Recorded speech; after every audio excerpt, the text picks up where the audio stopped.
Even if you realize emptiness, it must be embraced by great compassion and bodhicitta to actually benefit others. Realizing emptiness just for yourself doesn't help the world much. We realize emptiness specifically for the sake of all beings. As I mentioned yesterday, compassion is the thread that runs through the entire bodhisattva path. If you don't have it at the start, it's like a seed that has dried up. If you don't have it in the middle, you lose the drive to help anyone. And if you don't have it at the end, others can't enjoy the fruits of your realization.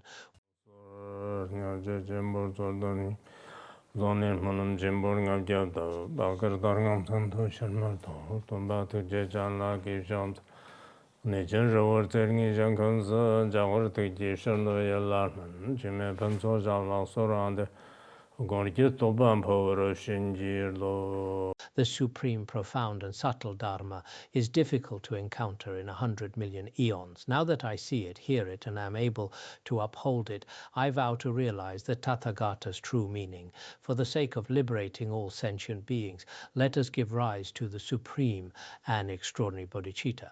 Next, we will continue with our teaching on entering the middle way, composed by Master Chandrakirti. Chandrakirti was the most remarkable realized master of the Madhyamaka Prasangika school. It is possible that in the Chinese Buddhist tradition, knowledge of Chandrakirti is not particularly extensive, and he might not be as famous in the wider world. This might be due to the different ways culture is transmitted in different regions.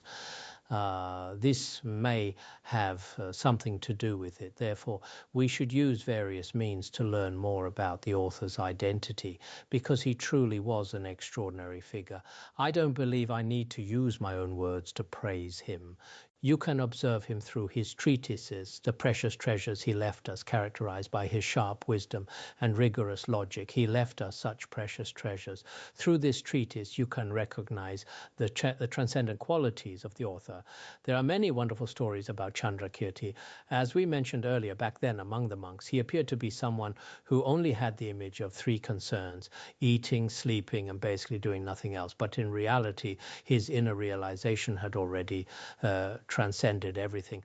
Eventually, the monastic community found it hard to accept his behavior. Master Chandrapala, in an effort to protect him, suggested he go out and herd the cows. While he was herding, a massive forest fire suddenly broke out. At that time, many people at Nalanda Monastery thought that surely Chandrakirti would be trapped inside and be burned to ashes. Many people with faith in Chandrakirti went to save him, while those without faith went just to watch the spectacle.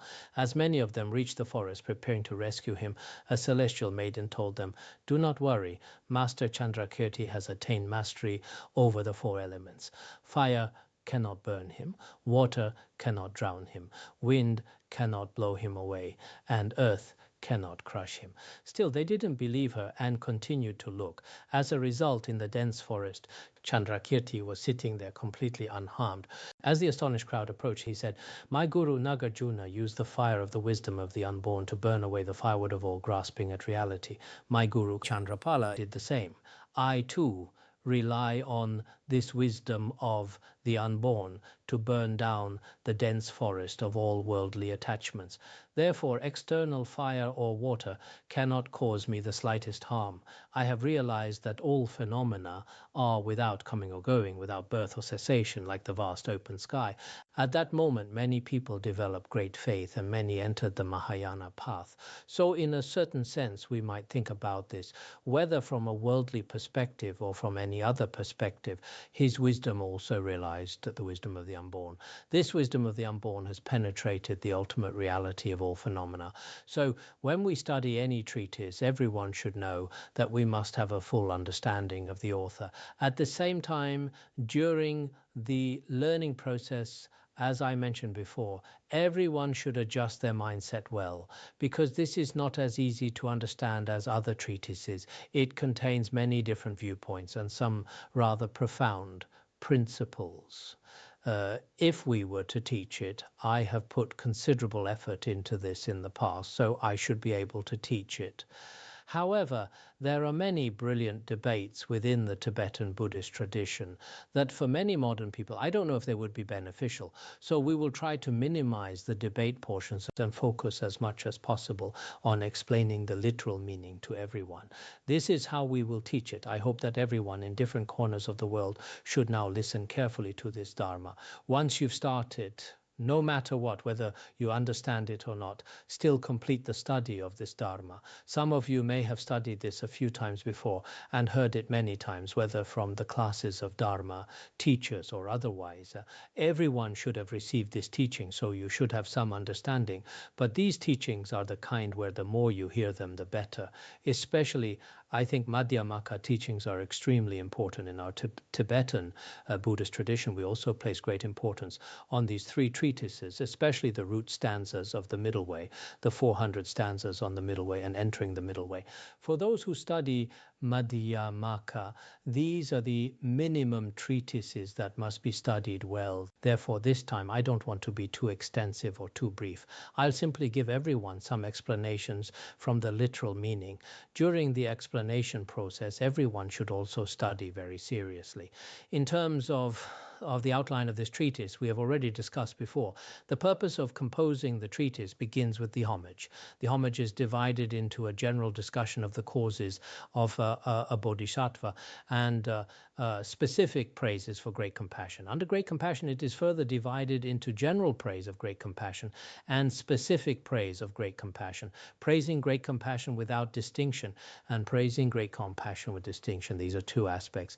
We have already introduced the general praise of great compassion or the causes of a bodhisattva. These two verses have already been introduced. Today we will begin to discuss with everyone the specific praises within the specific praise of great compassion. Praising compassion directed toward sentient beings and compassion directed toward phenomena, as well as non-referential compassion, these three aspects. The specific praise of great compassion is divided into these. So its outline is very, very meaningful. If you study Entering the Middle Way in detail, it contains especially profound teachings. So today, let me discuss with everyone that great compassion has three types: compassion directed towards sentient beings, compassion directed toward phenomena, and non-referential compassion. This sounds relatively simple, but when studying it, there is some complexity within. So during your study process, you must carefully distinguish these three types of great compassion. So first we will discuss praising compassion directed towards sentient beings. The verse says, firstly with the thought of I, they cling to self, then with mine, they grow attached to things. Like buckets on a water wheel, they turn without control. I bow to the compassion that cares for such suffering beings. This is Master Chandrakirti's original verse. To explain the literal meaning, when I composed this treatise, at the very beginning of composing Entering the Middle Way, initially sentient beings conceive I and cling to a self. This is called the view of the transitory collection or the view of the perishable aggregates. Our self-grasping then emerges. We speak of I. We say this ourselves, and in our minds we also believe this is the self, grasping at the five aggregates. Then we say mine, my head, my hat, my house, my car, and so on. Again, we begin to grasp at these phenomena, whether it's the phenomenon of the head or the phenomenon of the hat or the phenomenon of the house. First we say I and grasp at the self, then again we say mine and grasp at what belongs to the self. After this, like a water wheel without any freedom or control, we continuously wander in samsara. Therefore, arising compassion for these sentient beings, Master Chandrakirti said, in this way I pay homage to great compassion. Therefore, here everyone should know that Master Chandrakirti's way of composing treatises is somewhat different from other masters. If it were other masters composing treatises, they might pay homage to the Buddha or pay homage to Manjushri Bodhisattva or pay homage to their root guru. Many people pay homage to their own lineage gurus or Buddhas and Bodhisattvas. This is their custom. But Master Chandrakirti did not pay homage to these. Before composing his treatise, he first paid homage to great compassion and also praised great compassion. First first speaking of the three causes of the sons of the Buddha, and so on. This method of composing treatises, this style of composition is quite special. Therefore, here everyone should understand that this is compassion directed towards sentient beings. What does compassion directed towards sentient beings mean? It is directed toward these sentient beings. These beings are not distinguished as impermanent sentient beings or sentient beings clinging to true existence. It is not stated this way. All sentient beings in the three realms of cyclic existence all have grasping at self and grasping at what belongs to self. With grasping at self and grasping at what belongs to self, they're in samsara, continuously wandering like a water wheel, so they are extremely pitiable. I must give rise to compassion for them. Then whoever has such compassion in their mind stream deserves to be paid homage to. In this manner he composes the treatise. Now, regarding this self-grasping and grasping of what belongs to self, is it truly that first arises a self-grasping and then arises a grasping of what belongs to self? Are these two types of grasping appearing at different times? Actually, this is just a manner of speaking. True self-grasping and grasping at what belongs to self should exist simultaneously. As long as there is self-grasping, there is grasping at what belongs to self. Whenever there is grasping at the aggregates, at that time there is self-grasping. Whenever there is grasping at the aggregates, actually this is also grasping at what belongs to self, and at this time self-grasping will be present. Furthermore, regarding self-grasping and grasping at what belongs to self, for example, is there a situation where there is self-grasping but no grasping at what belongs to self? Does such a phenomenon exist? In the first moment there is self-grasping, and in the second moment or the third moment, only then does grasping at what belongs to self arise.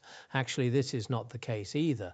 Perhaps through rather coarse analysis, we can say that first there is self-grasping, then there is grasping at what belongs to self. We can say it this way, but actually, as long as there is the self, grasping at what belongs to self can definitely arise simultaneously. So what is being taught here is that all sentient beings, whether it is innate self-grasping or conceptually imputed self-grasping, all these sentient beings who have self-grasping and grasping at what belongs to self regarding the aggregates are all extremely pitiable, because with self-grasping and grasping at what belongs to self, there is no way to sever self-grasping.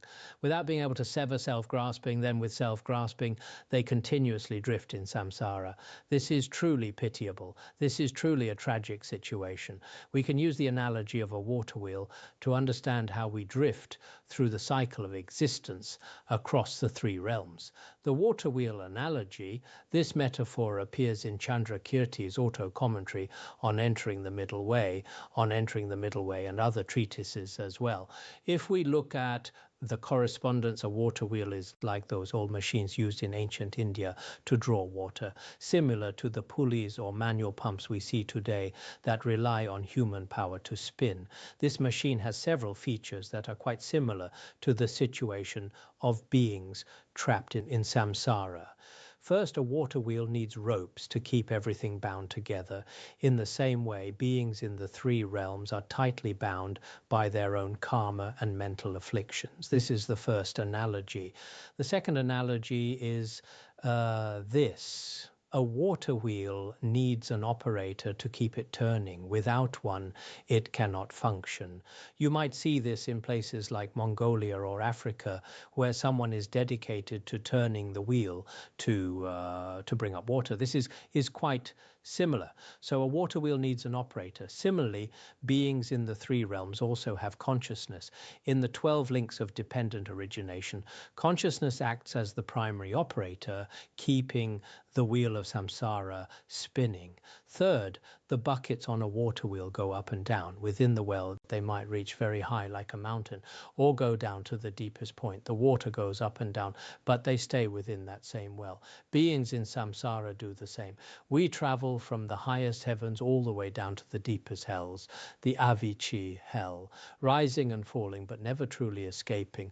We're just trapped within. Fourth, when the water wheel descends, it falls very easily. It doesn't need much help to go down. It can fall directly. Beings in the three realms are the same. Falling into the lower realms happens naturally and easily, as we are quite habituated to creating negative karma. Descending is very easy. Fifth, pulling the buckets back up is hard work. It requires a lot of effort and exertion. Only through effort can they be pulled upward. Likewise, for beings in the three realms to ascend to the higher realms or reach liberation, we need the guidance of a spiritual friend and a massive amount of personal effort to pull ourselves upward. Without that help, it is incredibly difficult. Sixth, the water wheel keeps spinning, driven by a continuous force, constantly turning and revolving. Some commentaries compare this to a whirling torch that creates the illusion of a circle of fire. Sentient beings in the three realms revolve because of the three defilements, affliction, karma, and rebirth. Driven by these three defilements, we circle endlessly, from ignorance to old age and death, all of these continuously drifting, which is a state of constant suffering. When we talk about compassion directed towards sentient beings, we are looking at those suffering from suffering of and the suffering of change. When these beings are immersed in samsara, the most obvious are the suffering of suffering and the suffering of change. These beings are truly pitiable.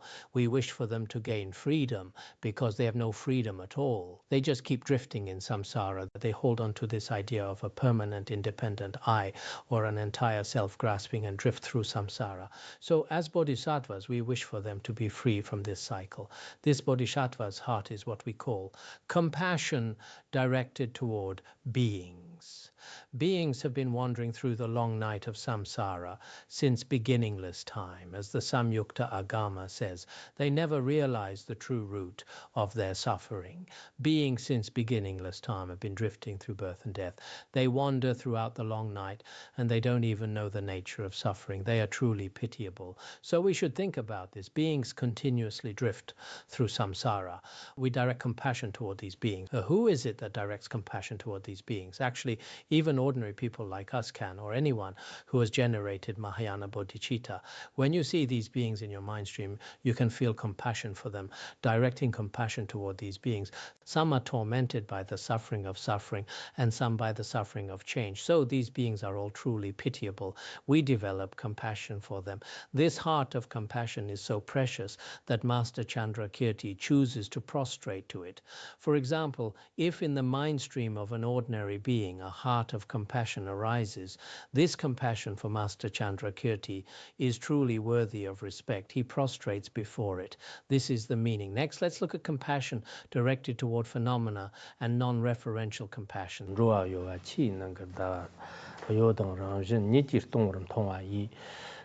Sentient beings are like reflections of the moon in rippling water, seeing them as fleeting and as devoid of intrinsic nature. We just finished discussing compassion directed toward sentient beings. Now we will discuss compassion directed toward phenomena and non-referential compassion. The verse says, sentient beings are like reflections of the moon in rippling water. This mainly refers to compassion directed toward phenomena, seeing them as shifting while actually being empty by nature. Their essence is empty. This is called non-referential compassion. So what does this mean? When we see these beings, this might be a bit deeper, because generally speaking, compassion directed towards sentient beings that we discussed earlier can be generated in the mind stream of ordinary people. We see that these beings are very pitiable.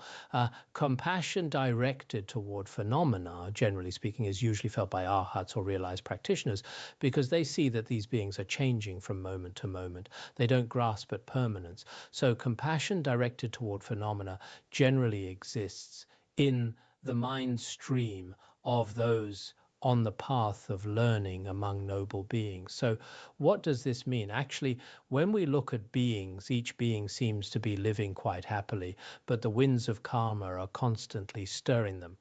Or the waters of conceptual thought, or the waters of ignorance in which the moon's reflection is shifting.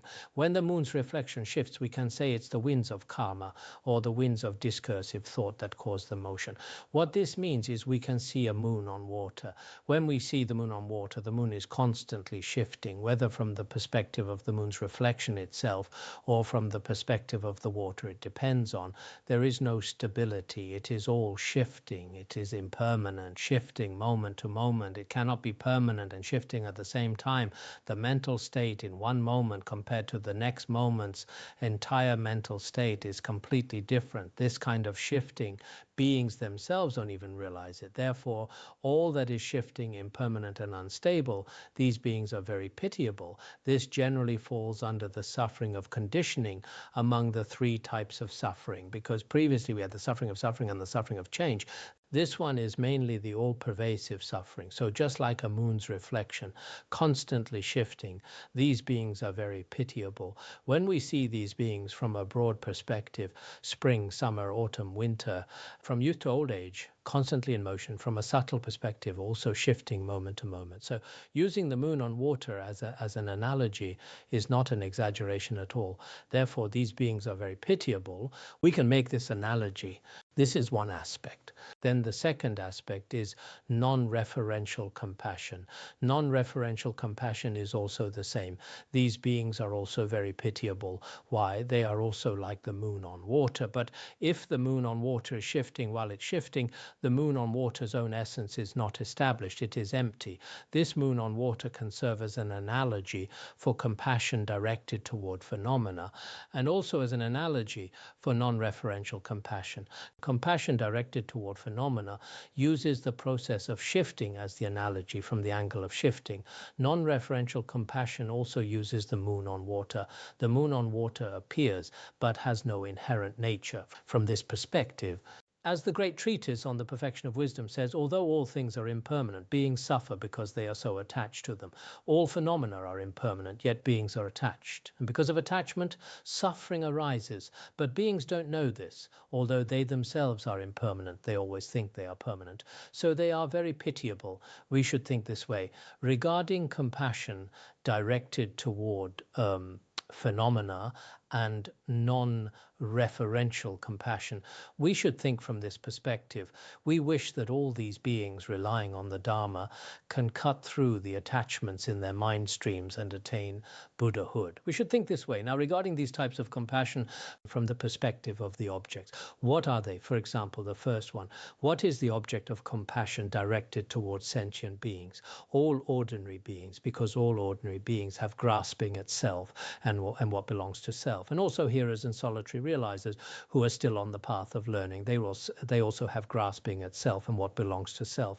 They can be included in this. Although they are hearers and solitary realizers, these hearers and solitary realizers on the path of learning have not yet completely severed contaminated karmic obscurations. So this is the first one. Second, compassion directed toward phenomena. What is its object? Ordinary beings we mentioned before, plus hearers and solitary realizers on the path of learning. And on this basis, arhats who are beyond learning can also be included. And according to Gorampa's view, bodhisattvas abiding in the 10 bhumis, that is, bodhisattvas dwelling in the 10 bhumis in their post-meditation state, are also shifting like the moon on water. They can also be objects of our compassion. For noble beings, it is like this. Then what is the object of non-referential compassion?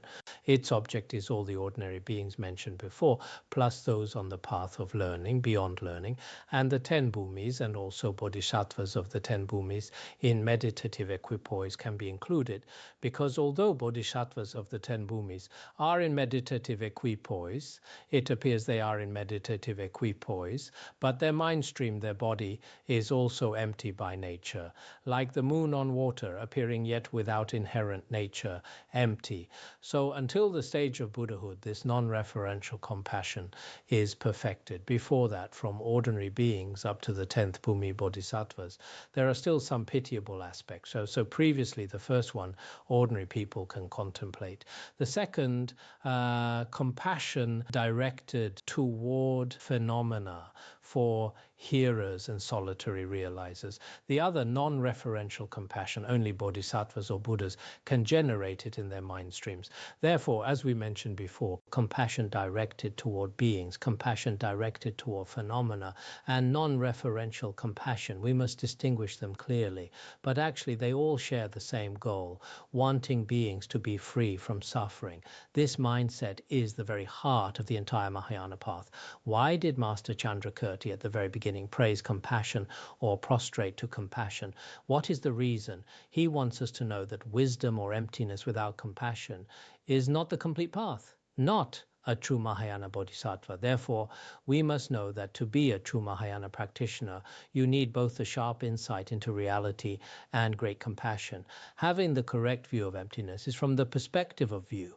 As for great compassion, you must generate great compassion towards sentient beings. If you have no great compassion towards sentient beings, then generally there are some, for example, a semblance of compassion.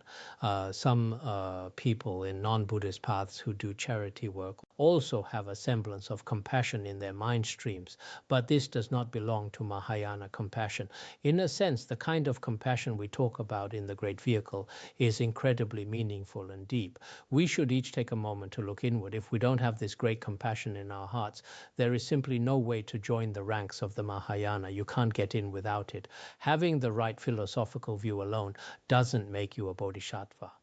It is only when you give rise to bodhicitta and great compassion that you truly enter the path of accumulation.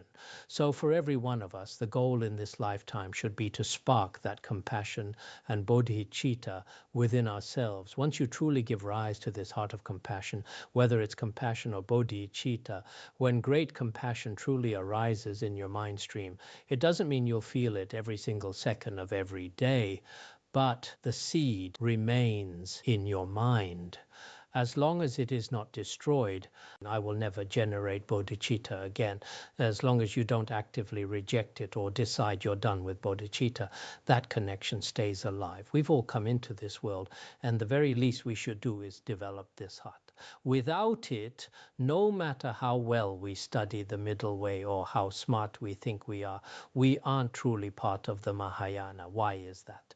Well, even if an ordinary person works incredibly hard, they might not achieve the same direct realization of emptiness that a first Bhumi Bodhisattva has.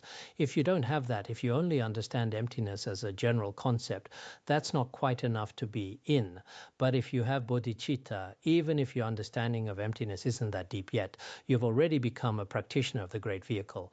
You might wonder why Master Chandrakirti could just directly teach the 10 Bhumis, yet talk so much about compassion before getting into the 10 Bhumis of a Bodhisattva. We often hear the phrase, the treasury of emptiness and compassion.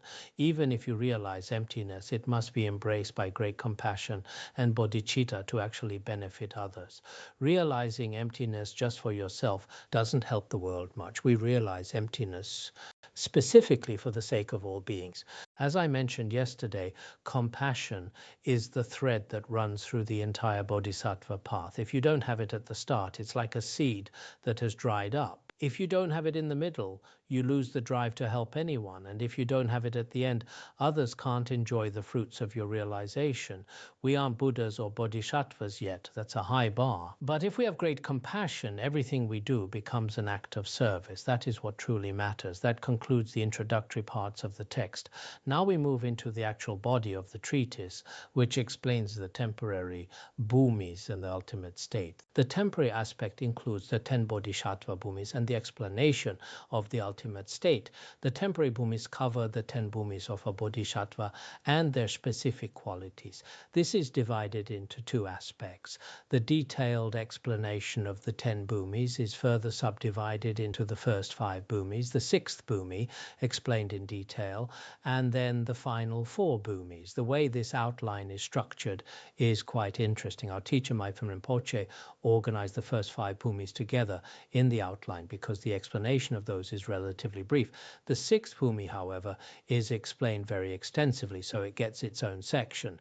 The final 4 are also summarized a bit more briefly. This forms the latter section. Let's look at the first bhumi, the bhumi of supreme joy. It is divided into explanations of the first bhumi, supreme joy, the second bhumi, stainless, the third bhumi, luminous, the fourth bhumi, radiant wisdom, and the 5th bhumi, difficult to conquer. Each of these will be explained separately. First, let us begin with the explanation of the first bhumi, supreme joy. The text breaks this down by explaining the actual first bhumi and the summary of this chapter. This has 2 aspects. First, the actual explanation of the supreme joy bhumi, briefly explaining the basis of distinction, the essence of the bhumi, and its its specific qualities and powers and a concluding summary of its merits. First, let's explain the essence of the Bhumi. We'll explain it in a brief manner. What is the essence of the Bhumi that possesses the basis of distinction? The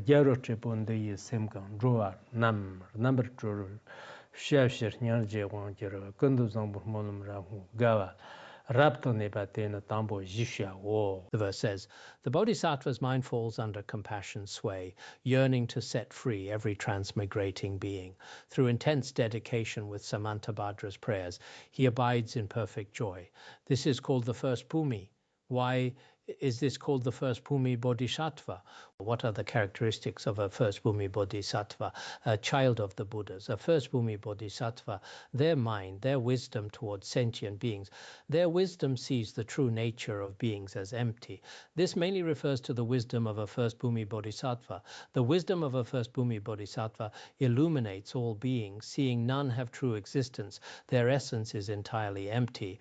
To liberate them for the sake of these beings, though their essence is empty, they themselves don't know this. They need to be guided. So the Bodhisattva's mind is constantly moved by compassion. It's a perfect union of wisdom and compassion. This is the very essence of the Bhumi. What is the wisdom and mental state of a first Bhumi Bodhisattva? It is just like this. What other characteristics does a first Bhumi Bodhisattva have? They possess the great vows of Samantabhadra. While there are countless vows a Bodhisattva takes, they can all be summed up in 10 great vows. The 10 great vows, the King of Aspiration prayers that we often recite, this King of Aspiration prayers truly manifests when one reaches the first Bhumi. We ordinary beings recite it every day, the prayers of the King of Aspiration prayers. But it is truly at the first Bhumi when they can be attained and actualized. Therefore, the great vows of Samantabhadra at that time can be excellently dedicated. They abide in such a state. This is called the ground of joy, the supreme joy, Bhumi.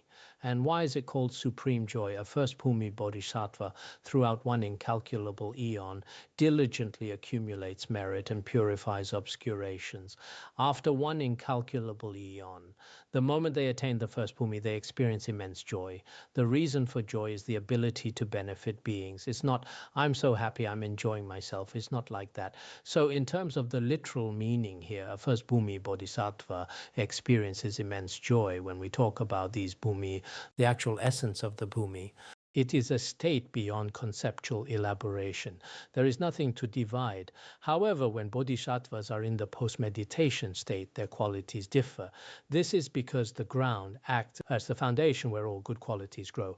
Just like plants and trees grow from the earth, here ground refers to the support for qualities. It is called this from that perspective, while the ultimate nature of these bhumis is the same. There are no real differences. However, in the post-meditation state, for example, the increase in the number of their qualities, the purification of obscurations, and the attainment of increasing excellence in the 10 paramitas and so on. Each bhumi has different distinctions. Therefore, from the perspective of ultimate reality, as the Sutra of the 10 bhumis says, these bhumis are like the tracks of a bird in the sky. There are no divisions. For the wise, they are inexpressible. But in the world of appearances, there are distinctions among the 10 bodhisattva bhumis. These distinctions among the 10 bhumis are something we as students should also understand. Even if we haven't reached the first bhumi ourselves, we should know that the qualities of a first bhumi bodhisattva are extremely, extremely complete. As the Avatamsaka Sutra says, a bodhisattva dwelling in the ground of joy takes these 10 great vows as their foremost guide. Therefore, the main purpose of our reciting the King of Aspiration prayers, or making aspirations through the King of Aspiration prayers, is so that one day the 10 great vows of Samantabhadra can truly manifest in us. So what we're focusing on here is the true nature of a first bhumi bodhisattva. What exactly is this bhumi or ground? It's the different qualities that each bodhisattva possesses. Well, while bodhisattvas are in deep meditative equipoise, there are no divisions to speak of, but when they come out of meditation, different bhumis of merit and qualities appear. This different support, this vessel, we call it bhumi. So from the first to the 10th bhumi, whether it's the learner's bhumis or after the 10th bhumi, the Bhumi of no more learning or Buddhahood. We use this terminology throughout. If you're new to Buddhism, some of these technical terms might seem a bit confusing. Some things are very simple, or in terms of basic Buddhist knowledge, they're actually quite straightforward, but perhaps some people don't understand them. Whether we are studying the middle way or the adornment of clear realization, it's vital to get these concepts clear from the start. That way, in the entire learning process ahead, you won't need to take a plane. You'll actually know how to study on your own. This is very important. This is what we've explained about the essence of the first Bhumi Bodhisattva. What we just covered was brief. Now we'll elaborate. The detailed explanation of the Bhumi's qualities is divided into qualities that adorn one's own mind stream and qualities that tame others' mind streams. There are three aspects. The first Bhumi's supreme qualities. First, qualities that adorn one's own mind stream. The quality of obtaining a meaningful name, the quality of being born into the family and other excellent attainments, and qualities purified, such as preventing lower realms. These are three aspects. First, the quality of obtaining a meaningful name. What is the quality where a first Bhumi Bodhisattva's name matches reality? In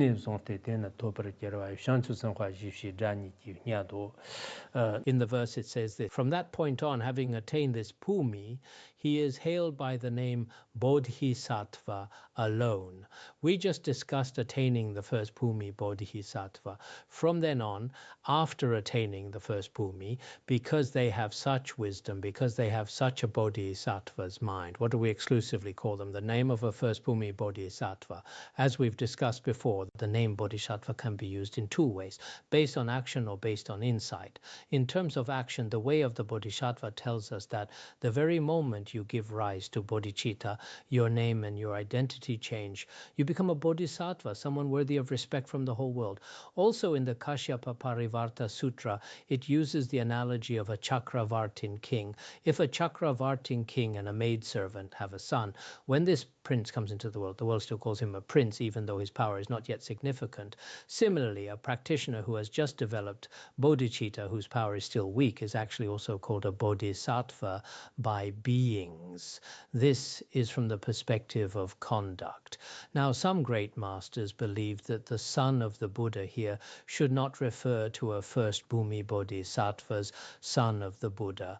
But according to Gorampa, as well as the omniscient Mifam Rinpoche, everyone agrees that the son of the Buddha here should indeed be a first Bhumi Bodhisattva, because the virtuous practices before this can all be included in the ordinary level. But if the son of the Buddha mentioned here is a Bodhisattva, then does the son of the Buddha mentioned earlier have these three causal factors? Yes, they do. For example, in the way of the Bodhisattva described there has not necessarily attained a level. They're on the path of accumulation or path of preparation, but before them, compassion, non-dual wisdom, and bodhicitta should be present. So many concepts are not contradictory. Now here, regarding the bodhisattva, the second way of using it, based on view, this indeed refers to a first Bhumi Bodhisattva. When realizing all phenomena, as stated in the Perfection of Wisdom in 25,000 lines, at that time they have realized that all phenomena are without reality, without birth, without delusion, just like space. This is called a true bodhisattva. So for a first Bhumi Bodhisattva, that is to say, when the first Bhumi of supreme joy arises, ultimate bodhicitta truly arises in your mind stream.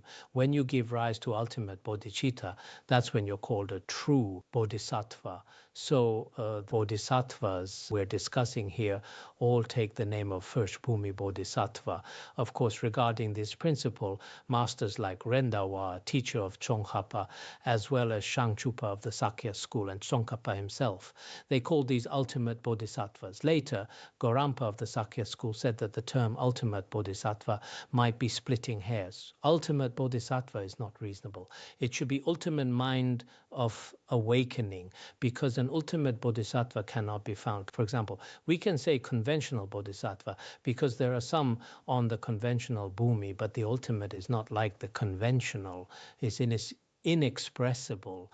So we shouldn't say ultimate bodhisattva. According to the scriptural authority of the Ratnameka Sutra, saying ultimate bodhisattva is not reasonable. There's also this view, but I think either is fine, and the difference probably isn't very great. In any case, the first Bhumi bodhisattva mentioned here, the causes for this first Bhumi bodhisattva should be the three factors mentioned earlier, namely great compassion, non-dual wisdom, and bodhicitta. These are the causes for an ultimate bodhisattva, or the causes for a first Bhumi bodhisattva. Also, as mentioned in the Uttara Tantra Shastra, relying on the seed of faith and understanding, the mother of prajna, the womb of concentration, and the wetness of great compassion. Through these four causes, a son of the Buddha is produced. Do these contradict each other? Actually, they don't, because here we speak of producing a son of the Buddha through three factors, while in the Uttara Tantra Shastra and the ornament of the Mahayana Sutras, it's also said this way, producing a son of the Buddha through four factors. Actually, this is not contradictory because many of them are the same. For example, among the three factors, great compassion and non-dual wisdom, the great compassion and mother of prajna mentioned here are all the same. So in these respects, there's no major difference. The essential meaning should be the same without major differences. Then next, obtaining the quality of being born into the family and other excellent attainments. This is divided into five aspects: family quality, quality of what is abandoned, quality of what is realized, power quality, and superior quality, five aspects. First is the family quality. He is born into the lineage of the Tathagatas as well, because when attaining the first Bhumi, he is born into the family of Shakyamuni Buddha, the Tathagata. He is truly born into the Tathagata's family. Now, isn't it stated in the Way of the Bodhisattva in the Arousing Mind passage, we recite daily that today I am born into the Tathagata's family. When conduct-based bodhicitta arises, are they also born into the Tathagata's family? We can say this as well, but the true Tathagata family attaining the first Bhumi, why? After attaining the first Bhumi, you never turn back. Moreover, having realized the first Bhumi, the Dharma nature realized is non-dual. This truly makes one a prince of the Buddha, that is to say, a son of the Buddha, a true son of the Buddha.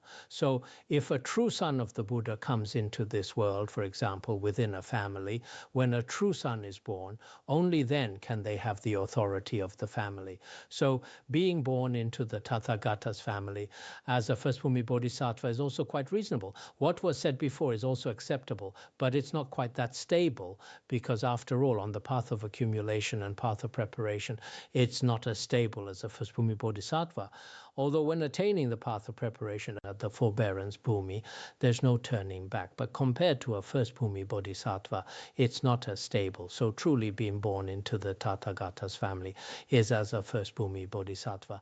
Next, we explain the quality of what is abandoned. He has utterly purged the three binding factors. When attaining the first Bhumi, he has utterly purged what is to be abandoned, the abandonments of the path of seeing. Actually, the abandonments of the path of seeing are discussed extensively in the Abhidharma Kosha and also in the Mahayana Abhidharma. There are various different approaches, including when discussing abandonments at seeing, first relating to the desire realm, then the form realm, then the formless realm. It's sequential, including the Four Noble Truths, suffering, origin, cessation, and path. How are they abandoned one by one? Some say they can be abandoned in a single moment. Some say they're abandoned relating to the different three realms. There are various different views, but in the end it's explained very clearly here. Among all these obstacles at the time of attaining the path of seeing, among the various kinds of obstacles, these three are the most important. When a bodhisattva truly attains the first Bhumi, they attain realization of the selflessness of persons and the selflessness of phenomena. This will also be discussed specifically later at the sixth Bhumi.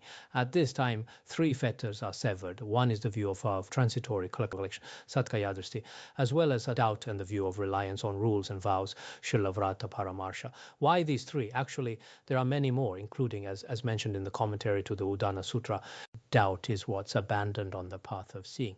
But during the path of meditation, there's also abandoning of doubt. During the process of cultivation, there's often doubt. Why is this? The commentary says that actually during the path of meditation, there's also doubt.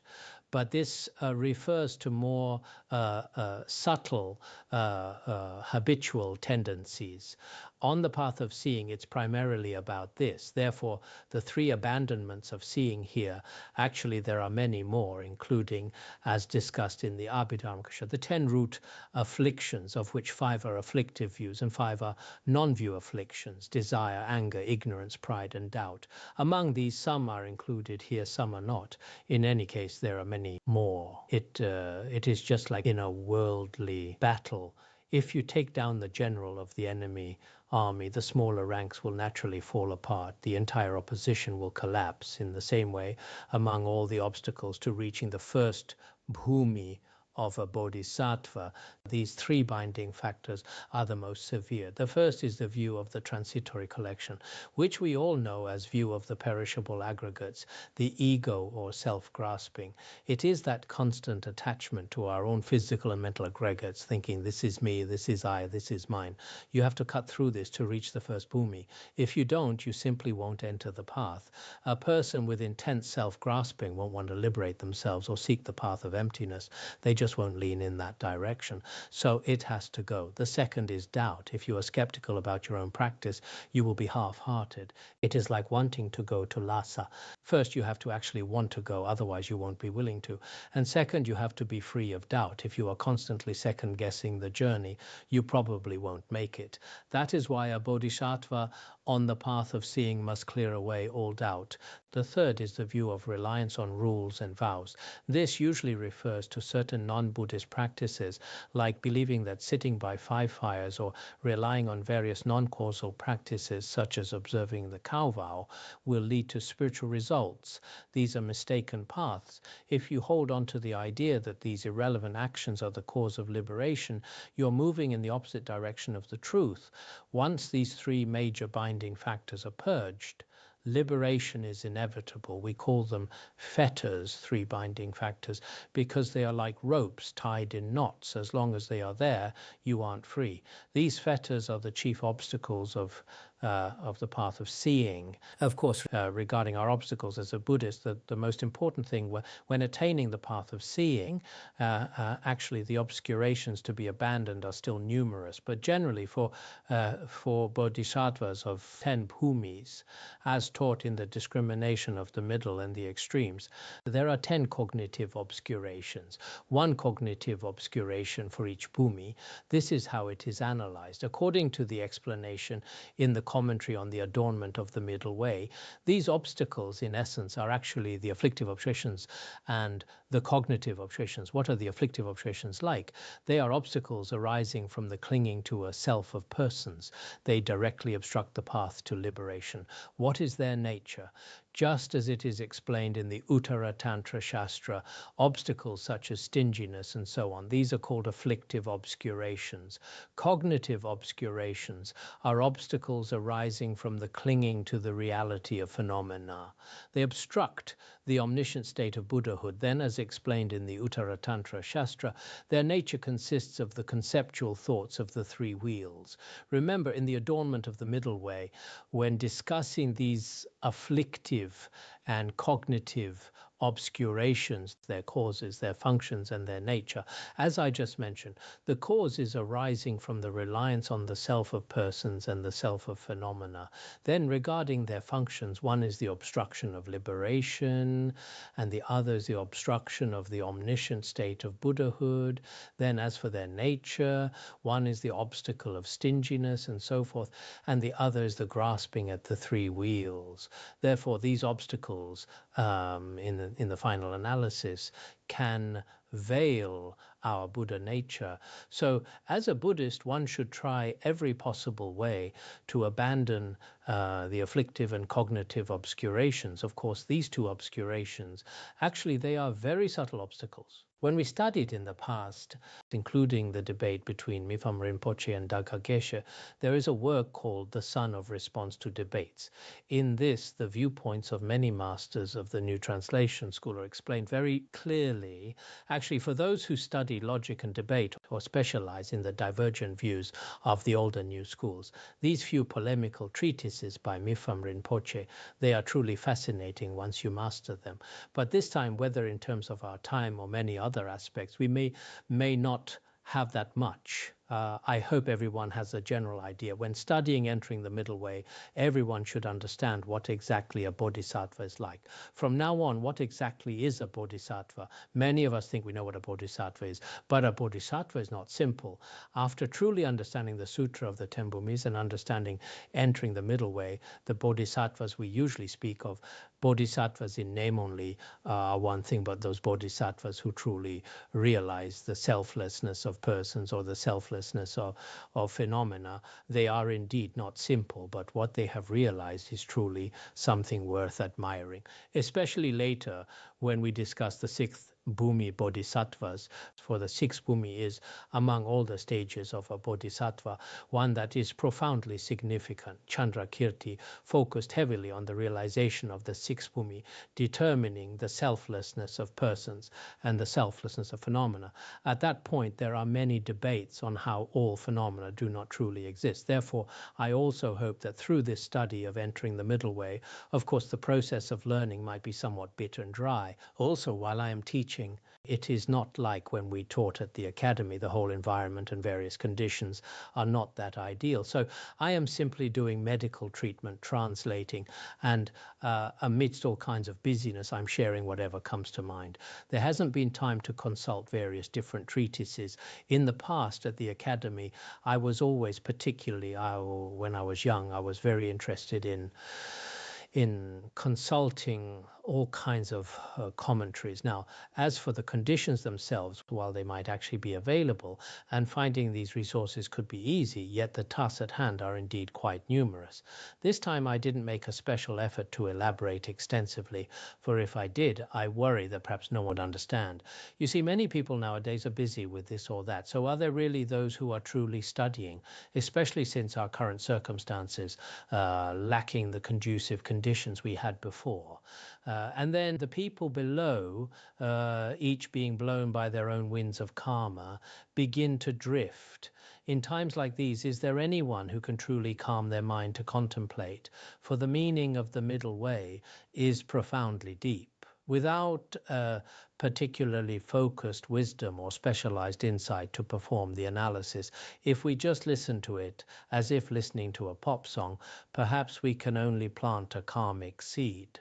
However, for everyone who has engaged with this teaching on emptiness, even if you didn't fully understand it in this lifetime, you have still formed a very deep connection with the emptiness teachings of Lord Buddha, a connection that is profoundly significant.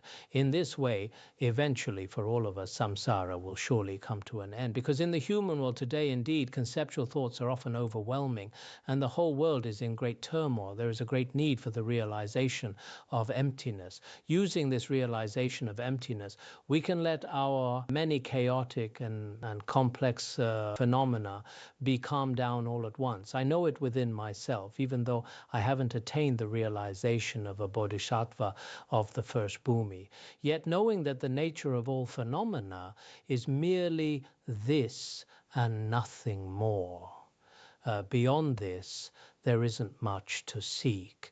I remember in the past when Milarepa was guiding a woman and sharing the Dharma with her, he said that all phenomena are like space, so dwell within that space.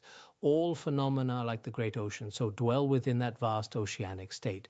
All phenomena belong to one's own mind nature, so dwell within your own mind nature. The woman then asked him in return, while dwelling in space is wonderful, yet within that space clouds and mist arise. How can one dwell? And though the ocean is vast and boundless, yet the waves rise. How can one dwell? Mind nature is indeed vast and infinite, but conceptual thoughts appear. How can one dwell? Then Milarepa continued, although space has the arising of clouds and mists, yet these very clouds and mists, apart from the nature of space itself, do not exist. Although waves rise and fall, yet this in fact does not exist apart from the ocean. And though we have all kinds of conceptual thoughts, these thoughts as well are nothing other than your own mind nature. He used this direct pointing to bring her to realization. So sometimes for us, whether teaching the middle way, esoteric teachings, or any dharma, when encountering such profound teachings, we should observe them a bit for ourselves, especially through the logic of phenomena and by using logical reasoning. This time we are focusing on the middle way. Perhaps if you have a bit of sharp wisdom, you might understand it. Generally, if one doesn't have particularly high wisdom while listening, some of the content might not necessarily be fully grasped, because the logic within it is often linked step by step. Therefore, if one point is not understood, many of the subsequent principles cannot be connected. Linking them together becomes very difficult. So in the process of studying, everyone should also study with great earnestness. Since for now we can only use this method, everyone must strive to maintain their faith. At this time, try your very best not to let your own connection be severed. If you are not careful and vigilant, many things might become quite regrettable in the future. This aspiration of ours is received in different ways at different times. You must learn to adapt to this for yourself. If you possess wisdom, then essentially nothing has changed. But if you lack wisdom, once the conditions of things change, your practice and your study will all be greatly affected. So we are now also using this method to share the meaning of prajna emptiness with you all. I hope everyone can receive the benefit. We will stop here for today.